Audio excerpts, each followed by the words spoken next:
ഇന്നലെ കയറിയ സാലറിയാ. കടങ്ങളൊക്കെ തീർത്ത് കഴിഞ്ഞപ്പോ അക്കൗണ്ട് കലി. സെയിം അവസ്ഥയാണ്. ഈ മാസം എങ്ങനെ തട്ടിക്കുട്ടി പോകുന്ന ആലോചിച്ചിട്ടാ ഞാനിരിക്കണത്. എല്ലാവരും ജീവിക്കുന്നതിനെ പറ്റി ചിന്തിക്കാറുള്ളൂ. നിങ്ങളൊക്കെ മരിക്കുന്നതിനെ പറ്റി ചിന്തിച്ചിട്ടുണ്ടോ? അതായത് വീടിന്റെ മുറ്റത്ത് പന്തലിട്ട് ഒരു ബെഞ്ചിട്ട് അതിനകത്ത് കിടത്തിയിട്ട് മൂക്കിൽ പഞ്ഞിയൊക്കെ വെച്ച് നെഞ്ചത്ത് കൈയും വെച്ച് കെട്ടി ഒരു കുരിശൊക്കെ പിടിച്ചിട്ട് കിടപ്പുണ്ട്. അന്നേരം നമുക്ക് വേണ്ടപ്പെട്ടൊരു ചുറ്റും നിന്നിട്ട് കരയുന്നുണ്ടാവും. അതുവരെ നമ്മളോട് ശത്രുത ഉണ്ടായിരുന്നവരും പറയും നല്ല മനുഷ്യനായിരുന്നു കേട്ടോ, ദൈവം നേരത്തെ വിളിച്ചു വന്നു.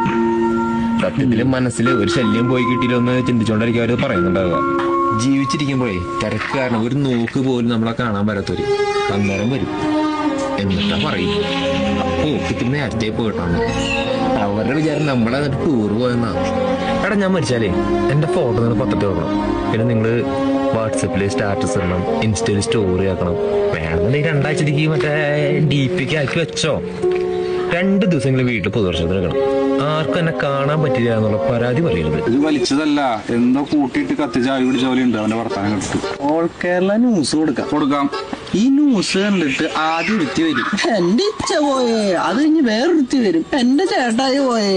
അത് കഴിഞ്ഞ് വേറൊരുത്തി കൂടി വരും, എന്റെ ഇച്ച പോയേന്ന് പറഞ്ഞിട്ട്. എന്നിട്ട് ഈ മരണ വീട് ഫുള്ള് കാമുകമാരം കൊണ്ട് നിറഞ്ഞിട്ടു. എടാ നീ ജീവിച്ചിരിക്കുമ്പോ തന്നെ വീട്ടുകാർക്ക് സമാധാനം കൊടുത്തിട്ടില്ല. പിന്നെയാണ് നീ മരിച്ചിട്ട്. നീ മരിച്ചു കഴിഞ്ഞാ പിറ്റേ ദിവസം നിന്നെ പള്ളിപ്പറമ്പിൽ കൊണ്ട് നടും, ഉറപ്പാ. വേണമെങ്കിൽ 2 മാസം രാവിലെയും വൈകിട്ടും തന്റെ അടുത്ത് വരാം. അപ്പൊ നിങ്ങൾക്ക് എന്നോട് സ്നേഹമൊക്കെ ഉണ്ടല്ലേ? അയ്യോ, സ്നേഹം കൊണ്ടൊന്നല്ല, വല്ല കുറുക്കനും മാന്തിനെന്ന് അറിയണല്ലോ. കാട്ടുകുഴിനല്ല അവിടെ കൊണ്ടാക്കി നട്ടക്കണത്. ഒരു കാര്യം പറയാം, ചാവാണെങ്കിൽ 1-ാം ദിവസം ചാവരുതിട്ടാ.